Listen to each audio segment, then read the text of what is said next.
Hi everyone, I'm Dr. Alex Pazio, and we're here in the Pazio Institute and in my office over here in Fulton Market, Chicago. Just want to introduce myself to you all and give you a little background on how I got here and what we do here. So I had a long road before I got to be a doctor, and I think that the road that I took, although it was non-conventional, allows me to see things a little bit differently about how we should do medicine and how I think that the type of medicine that we're doing here is really the best format. And I think that over time it's going to get better and better and better, but kind of cleaning the slate at how we look at medicine and doing it in a different way is going to allow us to optimize people and extend their lifespan, extend their health span, and really work on things that aren't targeted like a person's spirit and, some of the other psychological things that go along with that. So kind of had the standard pattern, did tons of science in high school, used to go to Fermilab National Accelerator on Saturdays for Saturday morning physics, and then went to University of Illinois, studied environmental science and physical anthropology, specifically primates, and took a while down at U of I. I loved primatology and studying primates because it really teaches us a lot about what we are. I mean, we are primates. So looking at a whole different series of primates, you can see lots of similarities and behavioral aspects that really aren't us, but more of our biology. And so by looking at that, you can see like, oh, well, what patterns are really helping me and which patterns are really not.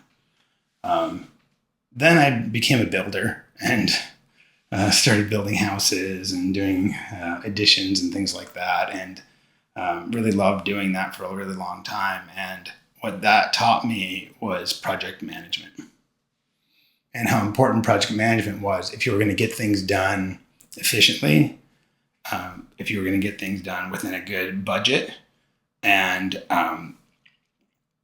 when you were going to align everything to happen. So that really sets the stage for how you're treated here, and you have to be placed in project management. We're going to get into that later. So what makes me a little bit different than what you're used to, or what people are used to as far as seeing a physician, is that I don't want to focus on what your problems are. So a lot of times, and we're just taught this from the beginning of medical school, that you assess someone's problems. Not that there's not some guidelines to look out for, like everyone's going to get a colonoscopy or a mammogram or things like that. And so that's great preventative medicine stuff, but you can go way beyond that. There's no optimization. And what I'll hear from people that want to follow a pretty healthy diet, right? Like okay, I'm going to eat more plants, and I exercise, I do strength training, and I do some sprint training, and I work on my flexibility and my balance, and I'm doing breathing exercises, and they're following all the trends in health that are going to help them a lot better. And they go to their primary care physician, and they're like, oh, you're fine, I'll see you in a year, with really no parameters. But if you were a high-end athlete, would they ever tell you, oh, you're perfect, you don't need anything? That never happens. I don't care if you're the gold medal winner Olympian, right? You have things that you can work on, and you get scored. And so the way I think that medicine should work is that all of your systems, whether it's your psyche or whether it's your cardiovascular system or whether it's your skin or whatever we're looking at, that should be scored. And you should see like, well, what are the problems with it and what's good with it and what parts are optimized. And if we look through all this, we can see what problems are going to happen. We can also see like, well, which stuff is not the greatest and which stuff is really amazing.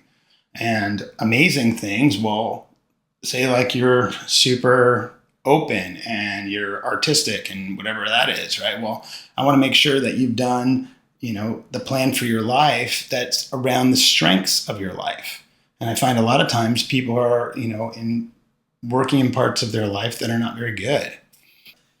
Many people are familiar with Dr. Jordan Peterson, and he created a program which is called self-authoring. And I think that that's an amazing starting point for most people here, because if I know what you want to really be doing and where you want to be going, that needs to be put into your project management so that we can help you move towards your goals as well as you're moving towards the goals that I'm trying to set for you, so that you can be, the best person you can be, you perfected, right? We like to call it. I want to optimize all the systems the best we can. I want to extend your lifespan the most I can. And even more importantly, your health span.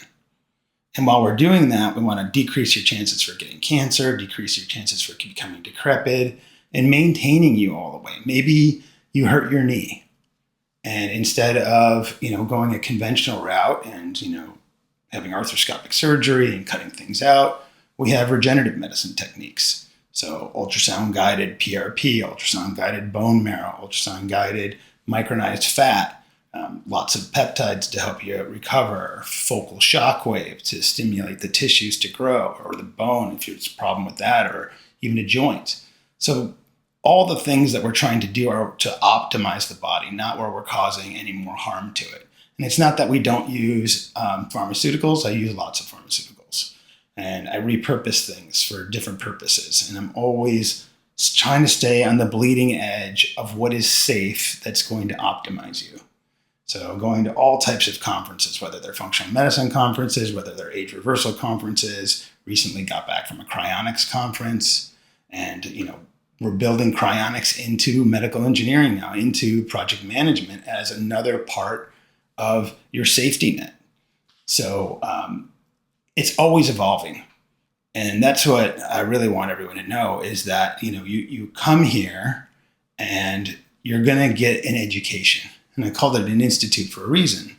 And the reason it's an institute is that I want to learn from you, and I want to show you that there's a vast body of knowledge that you need to know if you're going to be able to do this. You can't just come here every 3 months and, I'm not going to just hand you a few things and you're going to go home and everything's going to be fine. It's just not that. We're not there. We don't have that kind of tech. You still have to eat well. You still have to sleep well.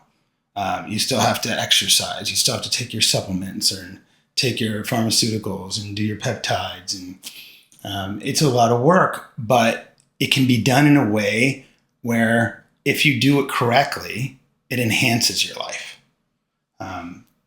When I was in Kung Fu in Boulder, when going to class all the time, and Grandmaster would visit and they would give us all types of information, one of the things that they would always talk about is integrating this into your life throughout the day. And then if you did it well, that it would enhance your life. You would have more energy. You would sleep better. You'd be more effective in your life.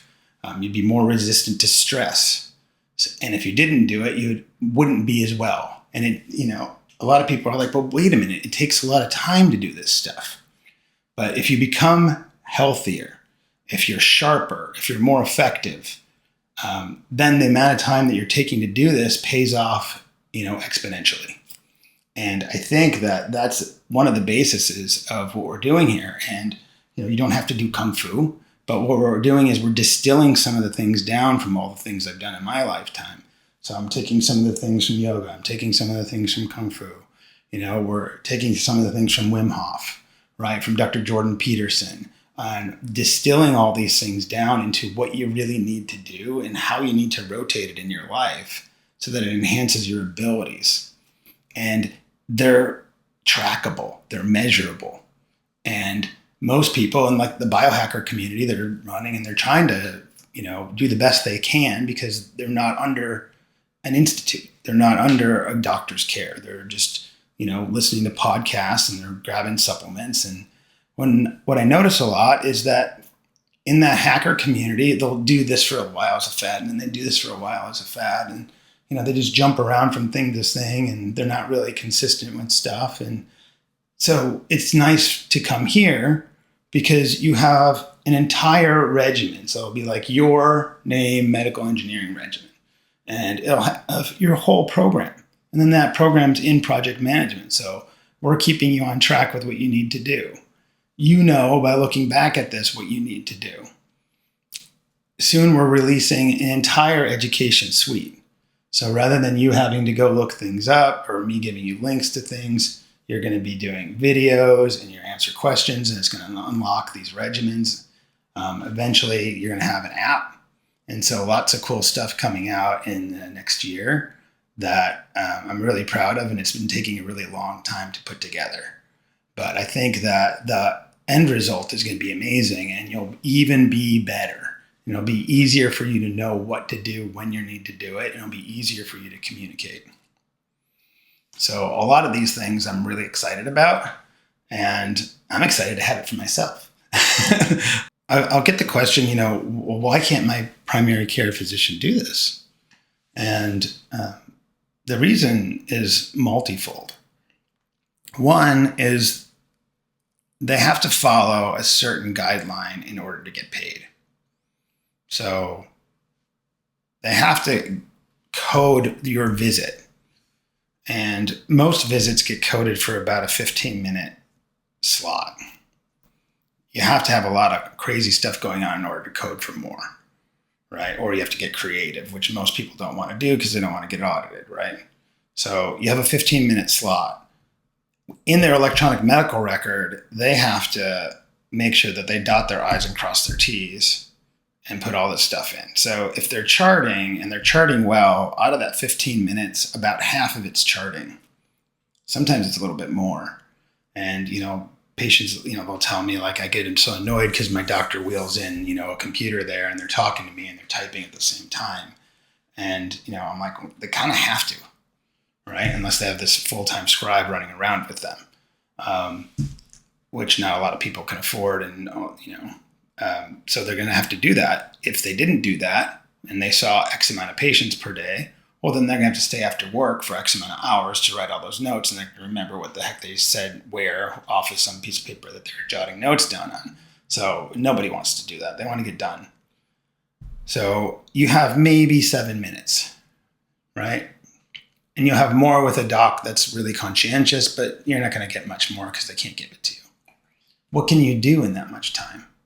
Not much, because I get done with an hour talking to someone, and I feel like we could have kept going, right? There's so much stuff to know. I need to know the background on this person. I need to give them education. I need to explain these labs to them.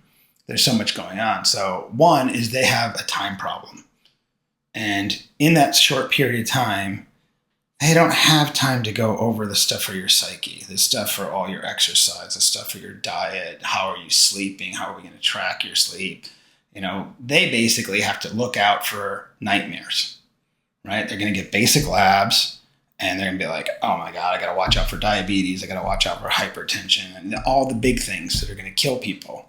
And, they do a pretty good job of managing nightmares. But the way that they're managing them usually is through pharmaceuticals. And a lot of them, when people come to a doctor and they use their insurance, there's a problem there, and it's that, here's my insurance card, fix me. And that's a really bad position to put a physician in, right? Because if we look at antiquity, all physicians in the past were really heavy on lifestyle. And if you followed a really good lifestyle, well, then you didn't have to come see them. And so they were really focused on that, from Hippocrates, the Chinese medicine doctors, yada, yada, Ayurvedic doctors. And they were very, very good at it, even the Egyptian doctors. But now it's just like people coming in with insurance and fix me and give me a pill and I'll be better. And, with the pharmaceutical companies being able to advertise directly to patients, which is horrible. I don't even know how they were allowed to do that. Right now, patients are like, oh, I want to be put on this medicine. Oh, I want to be put on that medicine.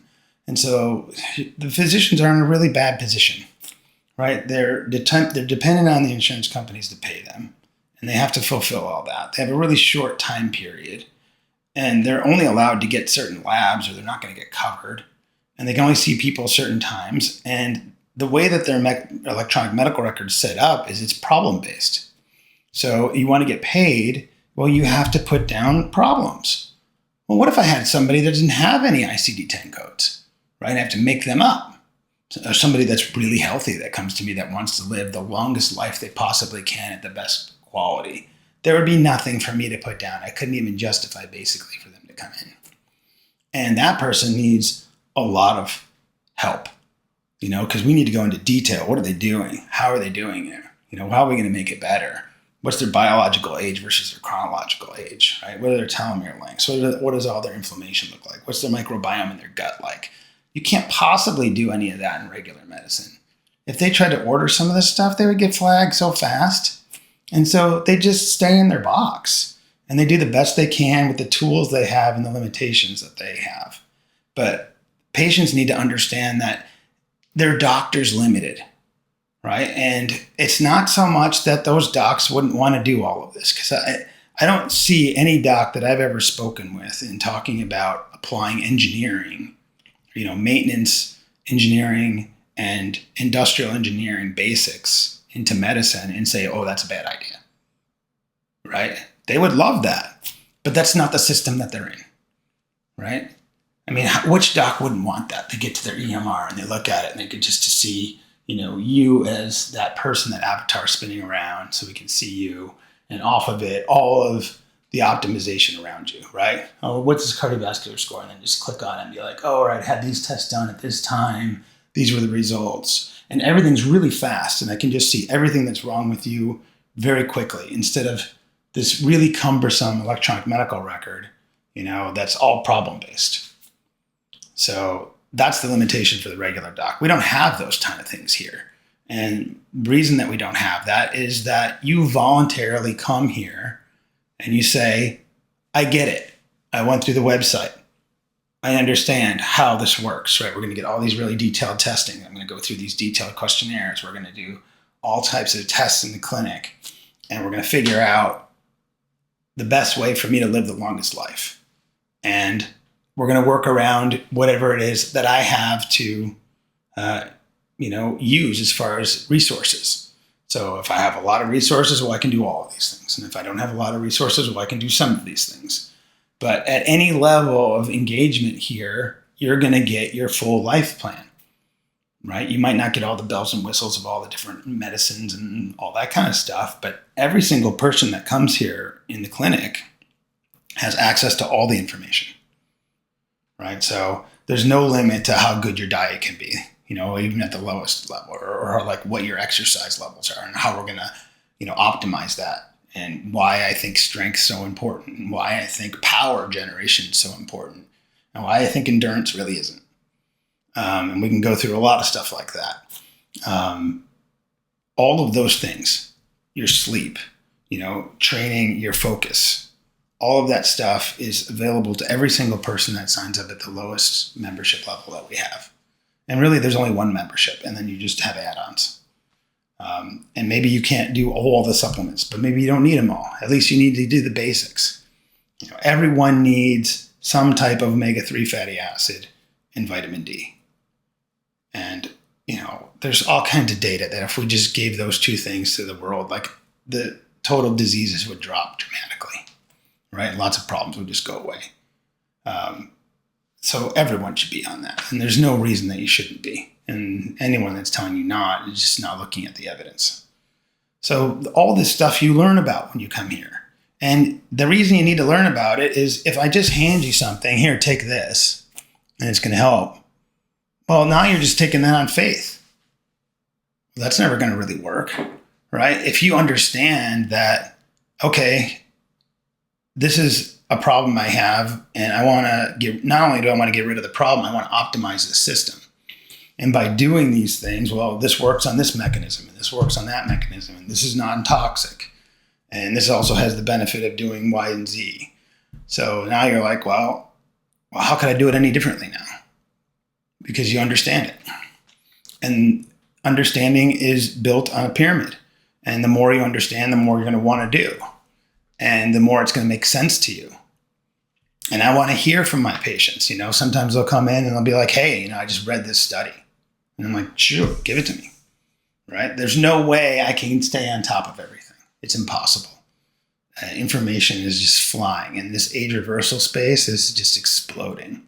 So, even though I'm trying to go to every conference I can, from, age reversal like Healthy Masters or RadFest, and going to the Cryonics, 50th anniversary this year, and all the American Academy Anti-Aging Medicine and Functional Medicine conferences is just not enough. You have to have your peer network. And so with my peer network, with all of the scientists, whether, they're affiliated with the SENS Institute or the Buck Institute or, all the other people that I have from the stem cells around the country, especially STEM Aid. This all gives lots of different information from different people of what we need to be doing and what's being tested and what's successful. And for me, the most important thing is what is safe. So, if we've been using some medicine for 50 years with this huge track record of safety, and I want to repurpose it for something, or a lower dose or something like that, well, yeah, it's probably pretty safe, right? But if there's something brand new and it's not been really used before, well, a little bit hesitant, right? And I probably wouldn't be doing that unless I could figure out how it's going to be safe, and I'd have to measure if it is safe.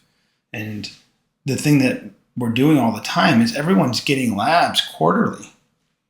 And not only are they doing that, they're doing specialty labs. And some of those specialty labs are once a year, some of them are more often. It just depends on what we need to do and what kind of data we need to gather. But the one thing that I'll never do with someone is say they come back and there's like 7 pages of labs. And I've heard this so many times from patients is, yeah, my doctor got some labs and they just told me that they were fine. And you'll never get that. I'll go through every single lab with you so that you understand, why am I getting this stuff? What information do I get from it? And what's actionable on your end? Maybe I can just see I think maybe you need to be changing how much salt you're drinking. Or maybe I can see you're probably a pretty shallow breather, something like that. So, and it opened to discussion. And whether or not, I'd love to get labs every minute on the minute, right? We can't do that. That's where we're a little different than engineers. So, engineers are going to look at the flight of an airplane, and they have data from every instrument from the time before it took off to after it landed. I don't get that luxury, right?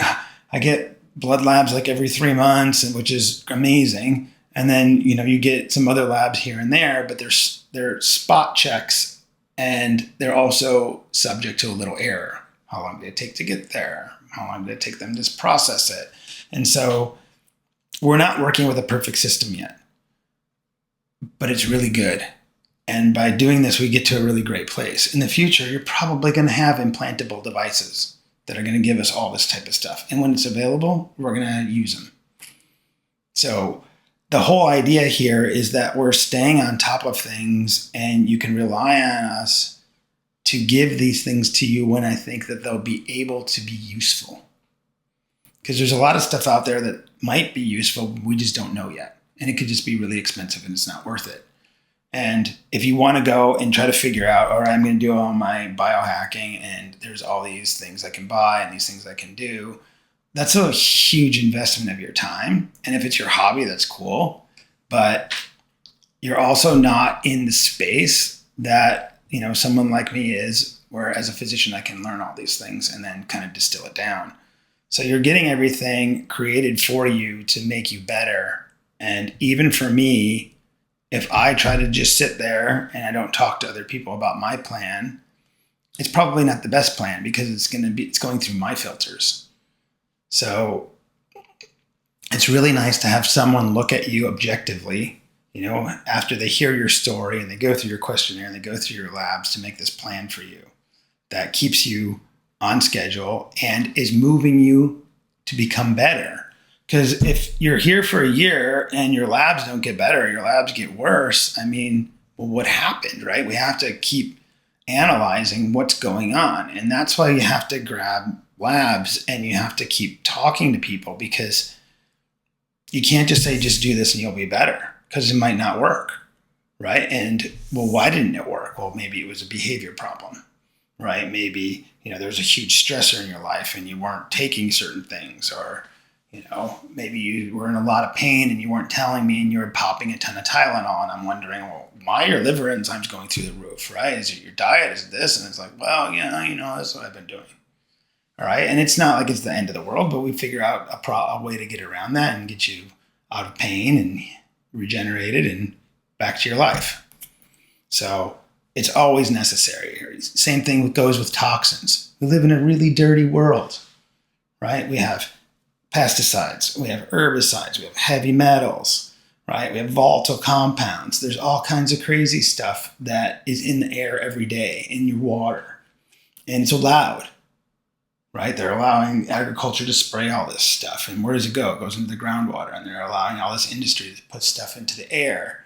And it's like, oh yeah, they're supposed to have scrubbers. And like we find out all the time that people aren't using their scrubbers. They turn them off, or they didn't pay for them, or they're not really good. Same thing with, dumping into the water. People are not keeping the buffers in the agricultural zone. They're using nasty chemicals. I mean, this country allows glyphosate. Talk to Dr. Zach Bush about what glyphosate does. It's horrible, right? Especially to future generations. Allowed in this country, not allowed in the country it's created in. That should tell you something, right? So why do I say about all these toxins? Is because you can measure them reliably. And it doesn't mean that it's just the exposure. So I've seen 2 patients come in, husband and wife, or just, people living together. And one's really toxic and one's not. And they're eating the same stuff and they're exposed to most of the same stuff. So they have different genes for detoxification, right? Or one's really, sweating it out all the time or something. But it makes a difference if you measure, because it can be pulled out. And we know that if you leave these toxins in, what long-term effects they have. So yeah, I want to get them every year. I'd love to give them even more, right? But we also have to make it affordable for everything. You can't just keep slamming labs at everyone. So there's limits on what you can do based on humans and what they're willing to do. So toxins, other things that we want to look at are, all these different markers of how you're aging, and, what are the functions of your organs, and, what's the organ reserve? You can only live really as long as some of your organs. I know we can replace organs now, but you don't see too many people with organ replacement that are thriving, right? It's not common. So, there's always people that have crazy exceptions, right? Like the 107-year-old that smoked every day, right? Or whatever it is. Like there's always these outliers. And, if you're doing good science or good statistics, you don't really care about these outliers. So there's so many things that we do here that you can't get somewhere else. Well, very few places. One of them is we're looking for cancer.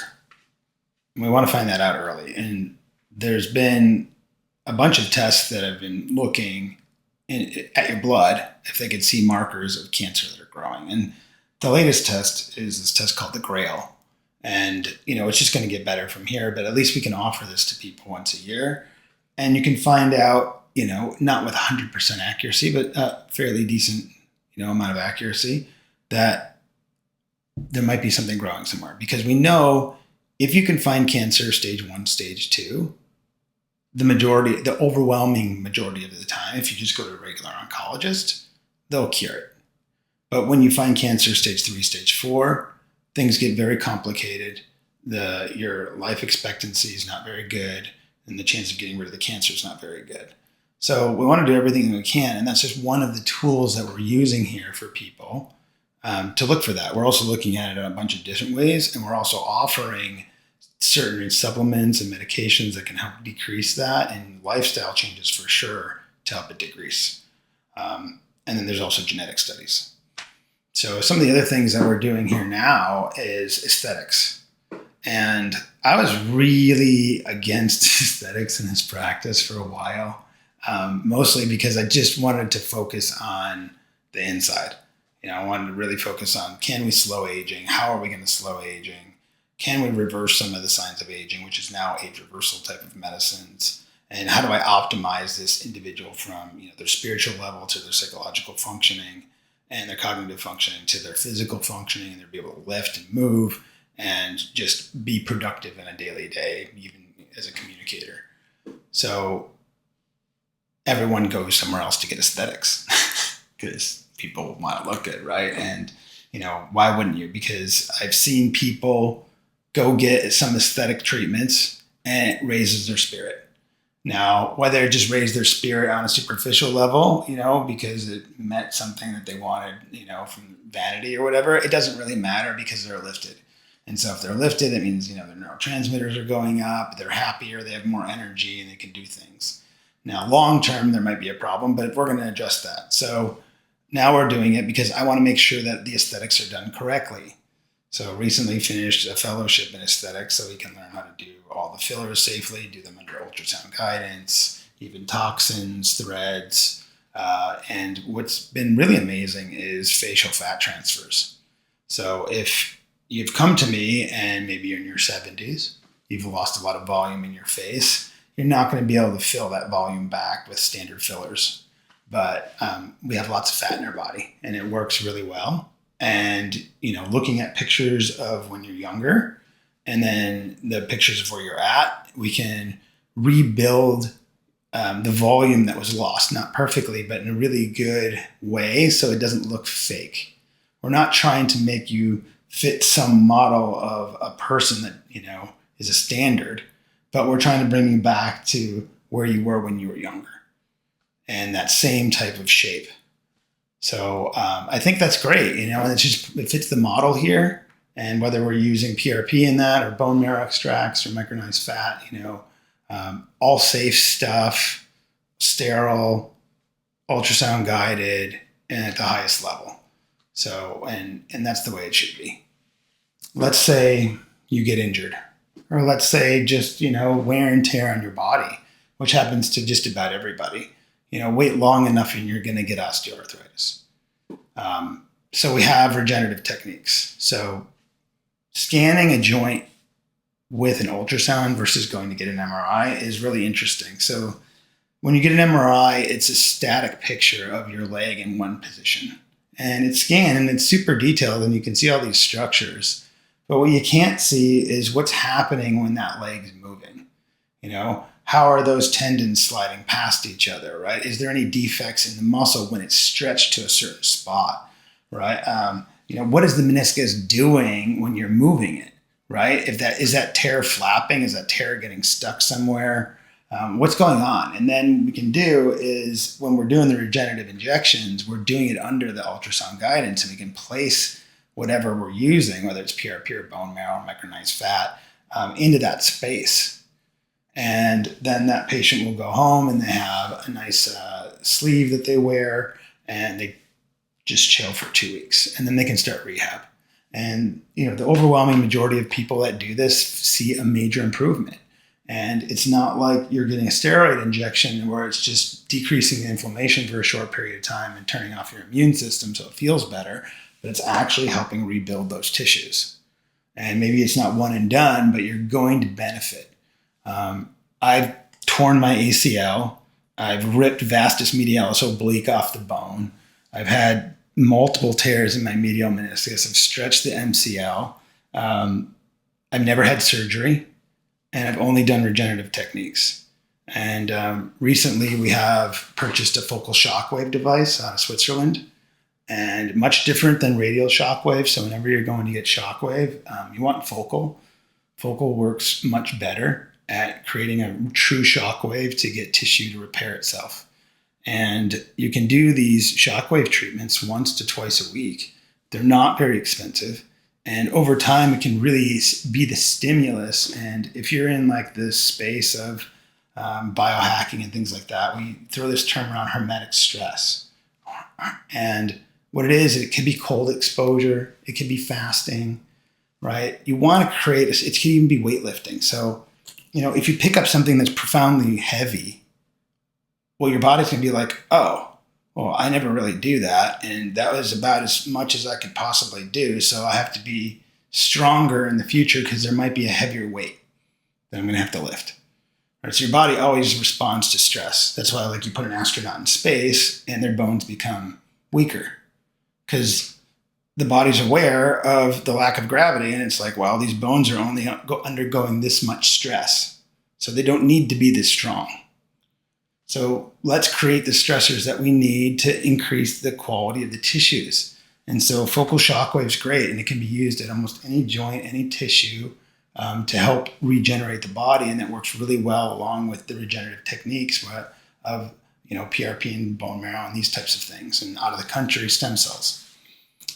They say stem cells here in this country, but really what we're using are mesenchymal cells, and they're only for one stem cell line. Whereas out of the country, we can use embryonic, which is all the stem cell, or all the lines of cells in your body. That's most of the regenerative techniques. Though, oh, by the way, those regenerative techniques can also be applied to sexual. So the older we get, men have erectile dysfunction, and a lot of that, besides working on the endothelium, which is the lining of your blood vessels. And whenever I hear that someone has erectile dysfunction, I reflex to coronary arteries. Right? If you can't get an erection, that means that your heart probably can't get blood supply the way it should, nor should your brain. So we got a bigger problem to deal with. So we definitely tackle that first. Then we also have focal shockwave, and we have what's called a P-shot, which is using PRP into the erectile tissues, which works fantastic. For women, have childbirth and all types of stuff, we can use focal shockwave for remodeling, and we can use what's called the O-shot for not only help with urinary incontinence, but it also helps with orgasm threshold. So a lot of women after childbirth, or just as they go on, their orgasm threshold is too high, so it can help lower that, which is good for pretty much everybody. There's something that we're offering here, and you hear a lot about it now, and you didn't in the past, and it's ketamine psychotherapy. If someone comes to me and I'm going through the questionnaire and then giving that patient space to speak, and what I notice is that this person's spirit is damaged, meaning that they're kind of trapped in some type of repeat cycle, and they're not allowing themselves to thrive. They're allowing external stimuli to keep them trapped, and patterns of behavior to keep them trapped. They need something that's going to give them what I believe they need is a mystical experience. And not only do they need that mystical experience, but they need to have the knowledge necessary to change their situation. So you hear a lot about ketamine, and you can go to a lot of places and use your insurance, and you can get hooked up to a ketamine IV, and it's a fairly low dose, low to mid dose, and you might even have some hallucinations, but you'll be left alone in a room. Maybe they'll give you some beats to listen to, or some, theta wave music, or whatever it is. But what it's not is it's not guided. And you can look back in the studies from Timothy Leary and Ram Dass, right? The way that they set up the psilocybin experiments and things like that. It was always about set and setting, creating intention, and being guided. And there's a good reason for that, is because if you have these lower dose treatments, you'll have a great experience. And for maybe a couple of weeks, you'll even feel good because of the effects on your brain, whether it's ADMA receptors and MDA receptors and how it's reset. And we're still trying to understand all of that. There's a great book you can go read. It's called The Ketamine Papers. And then we learn also from the shamans, and people are like, oh, I went to this shaman and I did ayahuasca. I went to this shaman and I did whatever, right? And there's benefit there. But rarely do I hear someone say, I went to a shaman and I had a one-on-one treatment with them, which I think would be really beneficial. But they're usually treated in a group, which is very difficult because all those people's energy, and shamans trying to take care of that many people, it's just too difficult. So this one-on-one is really what we want. And, I won't go into more and more detail, but I'll just talk a little bit about shamanism. Michael Harner was the scientist behind shamanism.org, and he passed recently. For some of his thesis, what he did is he went around the world and he talked to all these different shamans, and he wanted to see what was the science of shamanism outside of culture.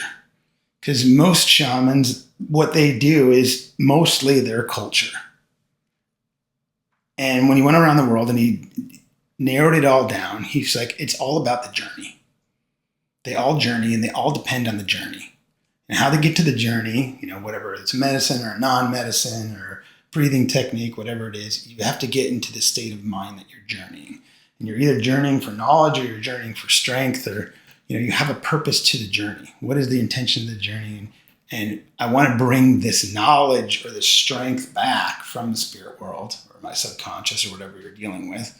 And then I want to apply it, whether it's to myself or whether it's to my tribe or whether it's to the sick patient. So that's the premise that we're using when we use ketamine psychotherapy to go deep. I don't think it could be done any other way with the same efficacy. So this patient comes, harm spirit, we talk about the journey. And we talk about that they're going to have to encounter things that are really uncomfortable. And they might have some really amazing spirits, but they're going to have to fight, right? And it's not going to be easy. And they also have to stay focused on their intention because, that purple waterfall with the gold going through it, it looks pretty cool. And I want to go play over there. But that's not why you're in there. And that's why, people that have followed the Grateful Dead for years or people that followed fish for years and took lots of mushrooms and acid aren't necessarily enlightened, right? So it's not about the medicine. It's about your focus when you journey. So we have a meeting about a week before to create what is the intention, what are these suggestions, because you're highly suggestible. And you don't want my suggestions, you want your own. What is it that you need to be doing that you already know that you need to do? And let's put those in your brain. So you have all this stuff set up, and then you go journal for a week, and then you come back and we talk about it for about an hour. We create the set and setting. We got binaural beats. You got the pump hooked up. You're always on an IV pump, so I have full control of the drip. I can just stop it. There's a lot of places where you'll go, you get ketamine, you get an injection. See ya, right? There's no stopping that. I love the drip. You stop the drip, within 10 minutes, that person's out. Not completely, but they're out enough where you can talk and you can be calm. And if you want to go right back in, you can go right back in. So IV pump's the way to go. Plus, you can keep a nice, easy, steady level of ketamine the whole way. So you can stay in the Goldilocks zone where you're disassociated from your ego. Because we need that disassociation from your ego, because it's your ego that is filtering all this information that you need to see. So while you're there, you're not there yet, right? We just had this meeting and we set the set and setting, we set the drip. Now you're going under. And you've found a place that's comfortable that you can visualize in your mind. And from there, the journey will start. And I'm going to talk to you the whole way. I'm not going to over talk you, but I'm going to get enough information about what's going on. Oh, there's an elf over here and he's dragging me here. There's an angel and they're pulling me up this way, right? Or I'm flying through, or everything's black, or whatever it is. You're going to say something to me. You're not going to be really detailed, but I'm going to keep a note of where we're going in a timeline of what happens. And then the drip ends, and we call this point decompression. So now you're becoming a little more lucid and you're talking to me, and I'm going to go through the top. We're going to go back through the whole journey, and all this detail starts filling in. And if we don't do this at this time, one of the things that ketamine is really good at is making you forget. So you can have this amazing mystical experience, but if you don't make sure that you solidify this memory, most of it's going to go away. So by going through what I have written down, and you're giving me all the rest of the information about what happens, now we have this long note about what happened, and you get that. And then you go home, and for the next week, you journal every night about what you experienced, about what you learned. And then we meet a week later. What have you learned? What do you think you need to do with this information? Right? How's it going to help you? And then you integrate it and you stay with it. And if you do that, profound things happen. And if you don't, nothing really happens. And I've seen that too, right? I've had people have multiple mystical experiences, were told exactly what they needed. They understood, they really did understand what they needed to do. And they're like, yeah, if I do this, everything's gonna be better, but they wouldn't do it. And so that's where the work comes in, and it's not all up to me. And that's why it's an institute, right? Because you're participating in your own care. So you can't just get hooked up to a ketamine IV and everything's gonna be fine. It's not that easy. But it is a fantastic tool to see things that you weren't privy to, that I wasn't privy to, right? Only by, creating that situation and having that experience and then dissecting it in that way, are you going to be able to reap the benefit of it. And then you're going to have to fight your own patterns, because whatever it is that you learn is fighting against patterns that have been ingrained there for a really long time. And that's where the work comes. Because you have to say, no, I know better. And yes, I know that this pattern is going to come up. And it's a biological pattern and it's really strong, but I can overcome it. Well, thanks for tuning in. That was our first episode. Really excited to get this podcast off the ground finally and get you guys the information that you need. The next episode, we're going to dive into how you can get all of the services here, what medical engineering really is and how we do it here, and just really how you can get involved and become a member. Thanks for tuning in.